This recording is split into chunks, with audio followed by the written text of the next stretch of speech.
Good morning. Okay, so let's see if we can do better than that. Good morning. Yay, thank you. Welcome to Change Now. How are you? I'm Joan Michelson. I'm here from Washington, D.C., the United States, where craziness is happening, as you all know. And we're going to talk today about getting your board on board. I have a podcast called the Electric Ladies Podcast, which I've had the honor of having Grosmaitre, who is the COO of this illustrious organization, on my show. And I write for Forbes as well. So without further ado, I'd like to introduce our first guest, Isabelle de Leyritz. So why don't you have a seat? Hello. Who was the former CEO of Engie and is now has her own company called Blunomy. How many of you have heard of Engie? Okay. NG. Okay, I think we're still waking up. We're getting coffee. Engie? NG, yes. Engie? How many of you have heard of Blunomy? Yay, there we go. I think more people have heard of Engie. Come on, you probably guys have heard of Engie, no? Okay. Merci beaucoup. Does anybody not understand English in this room? Okay. I hope my wit carries in French, but we'll see if it works. So, as I said, Isabelle Kocher de Leyritz is the CEO and founder of Blunomy, a consulting firm that helps companies transition to a carbon-neutral economy. She found it by partnering with NGOs Consulting, and we're going to hear more about that work today. Before founding Blunomy, hopefully we'll have less feedback as we go. Isabel was at Engie, I'll get it right one of these days. As you know, a global energy powerhouse with 150,000 people worldwide. In case you didn't know, she climbed the ladder there for 20 years. I'm trying to get rid of the feedback. I'm not sure I'm succeeding here. Ultimately to CEO, and was chosen to be CEO to lead a very specific transformation of the company to a carbon-neutral economy. What is the issue? Is it my phone? Is it my phone? Oh, maybe it's my phone. Okay. I'm a broadcaster, so feedback particularly drives me crazy. What you also may not know is that she has worked in pretty much every aspect of a company, from manufacturing to finance to IT, operations, and obviously to chair a CEO of one of Europe's most important energy companies. You also may not know she has degrees in engineering and quantum physics and worked in the Prime Minister's office. So I say that to give you context on the depth of her experience and her remarks today. So welcome. Thank you for being here. Thank you. It's lovely to meet you in person, finally. So we're here to talk about the role of boards, and I understand that boards played a particularly interesting role in your role at NG in particular, and then we'll get into Blunomy. And this is so important because we need energy companies to be a critical piece, obviously, in the global transition to a carbon-neutral economy, right? And the boards are the boss of the CEO. And we'll get into exactly what they do in about a half an hour. But tell us about how you came to the CEO chair in the first place and what role the board played in that, because it's a very interesting story that I think people will benefit from understanding and give context to your ability to transition to a carbon-neutral economy. Yeah. So maybe a few. I don't know if you can hear me. No. Can you hear her? Yeah. Okay. So maybe a few words first of all on NG. What is this group? And so this is an energy company with a very special business model, I would say, with a purpose which was to bring energy in emerging countries, particularly, not only, but with a really a purpose that was to bring energy maximum of country in the world, which is specific because if you look at the players in the energy field, you see companies having maybe 2-3 countries, but not more. we were in 60 countries. And I say we, a big group of 150,000 people, and bringing energy in all the continents, and with, again, this emerging country approach that was very specific. Very entrepreneurial, very purpose-driven, very engaged group, able to take big risks to do so, to bring this energy. Our baseline was to give essential of life, and it was not just words, it was really an engaged company. But we did that with the technologies we had, that is to say, coal and gas. And we built between the mid-90s and early 20s dozens of plants like that, with this strong purpose. And then, I mean, we had this raising topic that was CO2. And here we had really a first phase of real debate with the board. We saw emerging technologies, renewable. At this moment, it was really the beginning. It was not working well. It was very expensive. It was intermittent. It was a lot of defaults seen by the traditional energy technologists. And progressively, the debate, you know, it started very informally in the company, more at the coffee machine, to see, okay, what is it? Is it true that these new technologies can really replace the ones we know, or Yeah, I thought that she was. get this one? Okay. Technology.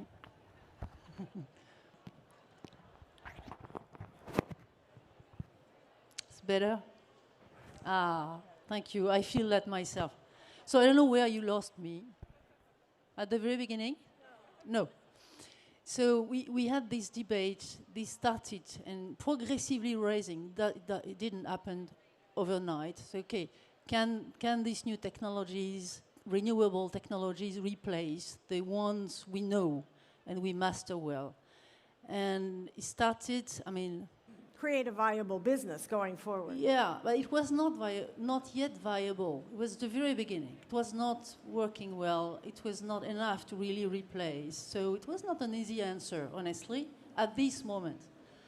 Plus the fact that it was dangerous to think or to look at that this way, because it means that what you learned in the past, your excellence, you know, everything you learned, the partnerships we built, everything was at risk.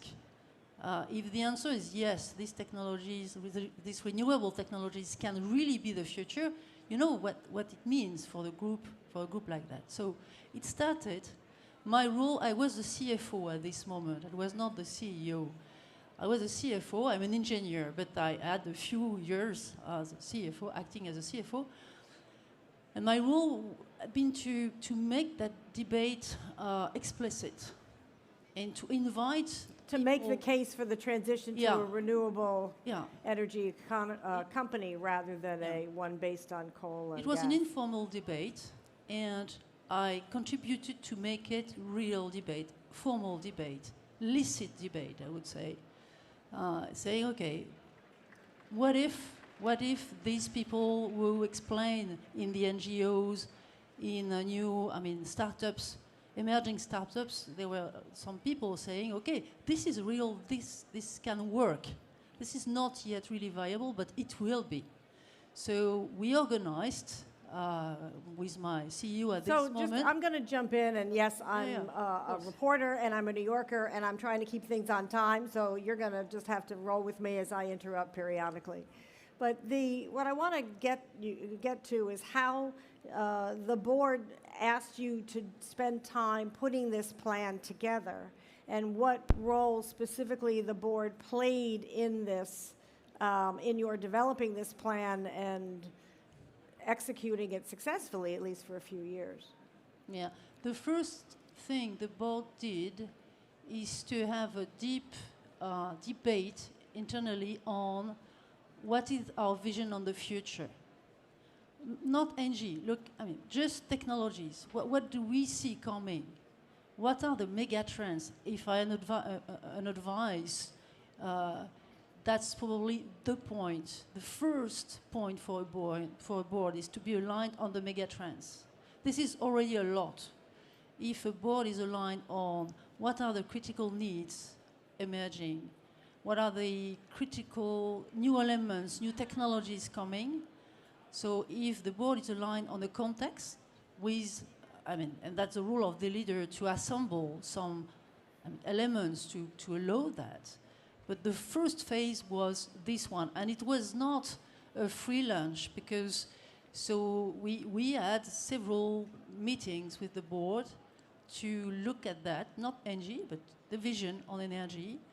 And then we aligned the value of our assets with that vision. Okay. And you can imagine that that's not neutral. I mean, if you say, the day you say, okay, I believe in this energy, renewable energy future, the value of your portfolio, coal portfolio, is no longer the same.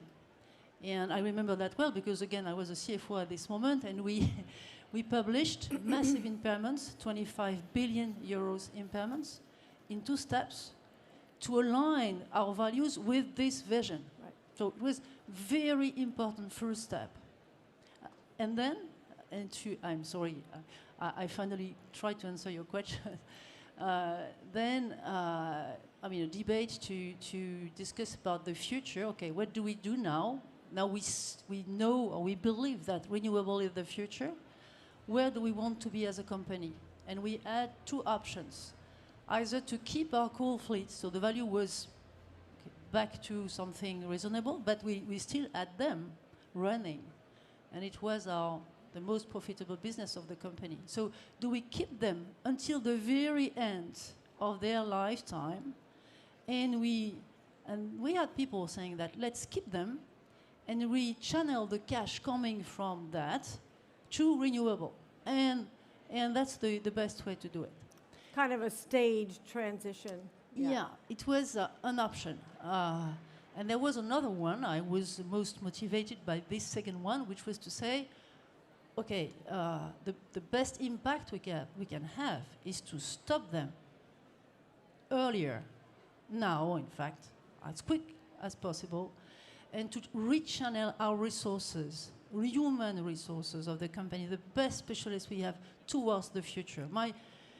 My feeling was that, of course, you can say from a rational point of view, I keep the cash and I progressively build something on the side. But it keeps, it stays something on the side. Cannot become the heart of your company. So, right. I make it rational, but at the end, it's more, a kind of. How do you debate with the board? For anybody who doesn't know, debating with the board is not like debating in a normal context. So they tend to be very invested in their position. And so when she says debating with the board, that's a dynamic we want to hear about. How do you do that? When we say the board, it's fiction. It's a bunch of people, human being. Right.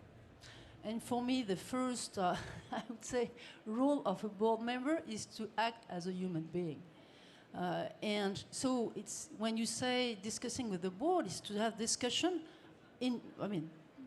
not only during the meetings, the formal board meetings, but also in parallel, you have a series of interactions with people, and you align progressively your vision on the energy context and your vision on, okay, what do we really want to contribute to as a company? So that it came like what do we want to contribute to as a company, and who do we want to be as a company? Yeah, and there's a branding aspect to this as well. Yeah. So branding and traction. Yes. That's fantastic.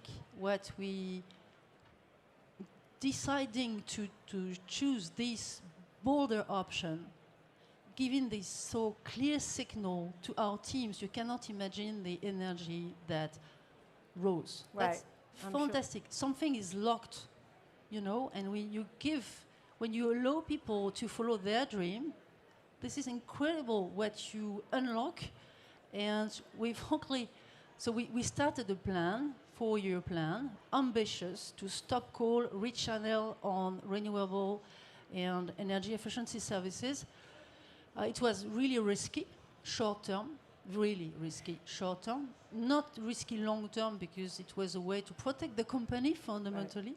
But short term it was riskier, of course.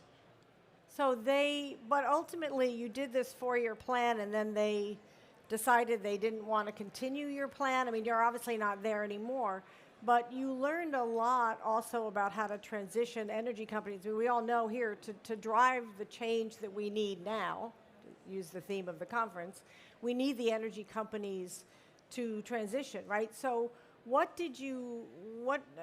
this is, I mean, you could talk about this for 5 hours, I imagine, but what did you learn from your experience at NG and that you are now bringing to Blunomy that can help us tangibly work with a board that we may be on or working with to help literally get large energy companies into the green economy?